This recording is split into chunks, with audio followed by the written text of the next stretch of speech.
It's not easy to run a restaurant. It can be even harder to run hundreds of restaurants when prices are going up and customer tastes are changing. Some of the biggest fast food chains in the U.S. are having a hard time staying in business. Many are having to close dozens of restaurants because customers are becoming more price conscious, while others are doing everything they can to stay in business in this very competitive market. Industry experts say this trend is likely to get worse as consumer spending continues to slow down. They're warning people to buckle up because 2024 could see the end of a lot of familiar names in the food industry. What's your go-to spot on the line? You'll probably find out at the end of the video. 1. Kona Grill. Kona Grill has been having a hard time for a while now.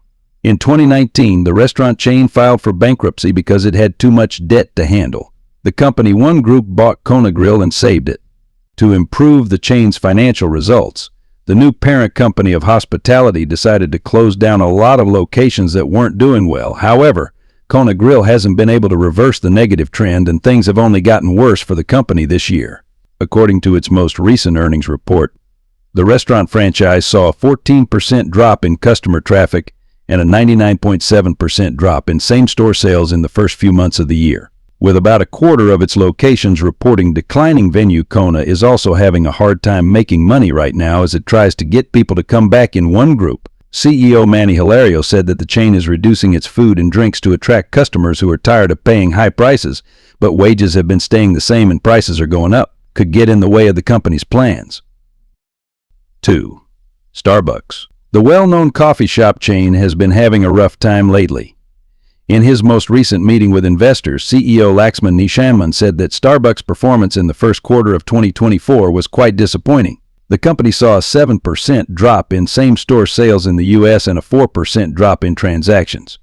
On top of that, after reporting its earnings results, Starbucks stock dropped more than 12% in a single day. Some of the reasons for this are economic volatility and consumers being less willing to spend. The bad news numbers: the coffee shop chain also closed dozens of locations to save money, but federal regulators think that at least a quarter of those closings were done to stop workers from joining a union. They are now suing the company to get the stores reopened. 3.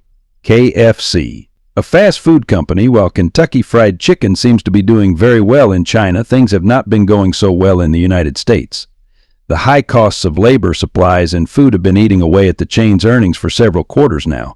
Things have not gotten better, as shown by the most recent earnings report. Same-store sales at KFC dropped by 7%, and customer visits dropped by 5.4% during the order period. David Gibbs, CEO of parent company Yum Brands, told investors on May 1st that the chain has been having trouble in the U.S.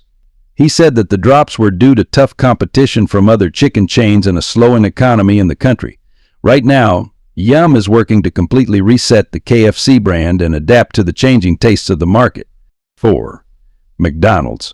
Given the current state of the economy, not even the biggest fast food chain in the world is 100% safe. According to CEO Chris Kinski, the burger giant has been losing customers with lower incomes. He said that people making $45,000 or less a year are going to the chain less often because they can afford to eat at home. Choice Middle Eastern customers do the same thing. When they do go to McDonald's for a meal, they buy fewer items and choose cheaper ones. He said that the drop in demand was hitting sales, which is why the company was making a backup plan before things got even worse. After raising prices by more than 10% in just the last year and getting more and more bad press about how much Egg McMuffins and hash fries cost to get more people to come in, McDonald's is putting out new value deals like food bundles, breakfast discounts, and basic menu items at low prices. 5. Sizzler.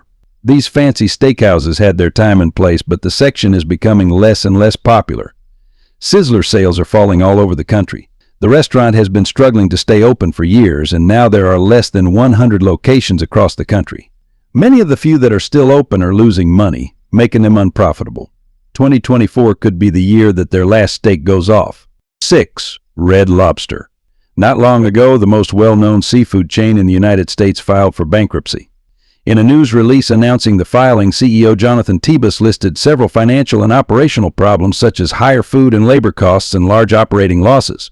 According to Bloomberg, the chain also said it would shut down about 60 restaurants or 10% of its locations by the end of the year. Chapter 11 will help Red Lobster restructure its business by renegotiating its debt and getting rid of unprofitable investments.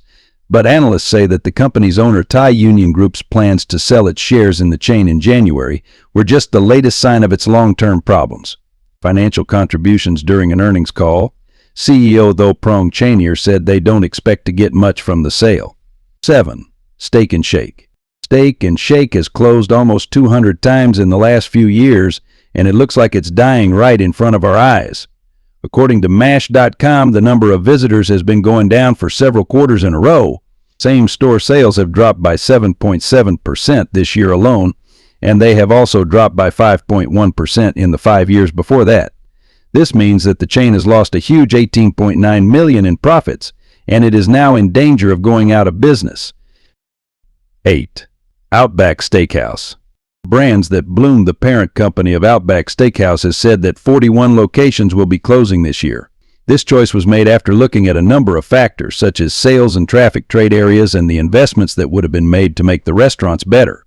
CEO Dave Dino brought this up during the company's most recent earnings report. Recent data shows that the chain's same-store sales and traffic fell both in the U.S. and around the world. In the U.S., sales dropped by 4.3% and visits to Outback Steakhouse restaurants dropped by 4%, which has made the company rethink its brick-and-mortar presence. 9. Buffalo Wild Wings. Well, Buffalo Wild Wings has been serving food to people watching games since 1982, but it seems to be losing its appeal after a string of controversies. First, it was sued for serving chicken breasts as boneless wings, and then all of its locations in Canada were shut down. Most of its US restaurants were also shut down for not doing a good job and not paying their staff enough. Unless there's a big change soon, Buffalo Wild Wings may be gone for good. 10. Popeyes. Since the COVID-19 pandemic started in 2020 and kept most Americans inside, Popeyes has been having a hard time with money. They lost a lot of money because they didn't have any drive-through lanes to serve their customers, which is still hurting their bottom line. Earlier this month, another Pope's partner filed for bankruptcy. This comes after Premier Sinjin King's bankruptcy, which happened in 2023 after a lot of problems. RG Inc. filed for Chapter 11 bankruptcy with the U.S. Bankruptcy Court for the Southern District of Georgia. The owners, Mark and Jane Rayner, said that the decision was made because a few locations were hurting the others. They said that the restaurants had lost a lot of money and made it too expensive for the other locations to stay open. This caused the franchisee to fall behind on lease payments for the remaining profitable restaurants and needed to catch up to avoid having their leases terminated. Thanks for sticking around and watching this deep dive into the challenges facing some of the most beloved fast food chains in America. As we've seen, even the biggest names aren't immune to the pressures of rising costs, changing consumer habits, and economic uncertainty. If your go-to restaurant made this list, it might be time to enjoy your favorites while you still can. Let us know in the comments which chain struggles surprised you the most, and if you've noticed any changes in your own local spots. Be sure to like and subscribe for more insights into the world of business, food, and beyond. And remember, stay tuned for more eye-opening stories like this one. Thanks for watching, and we'll see you in the next video.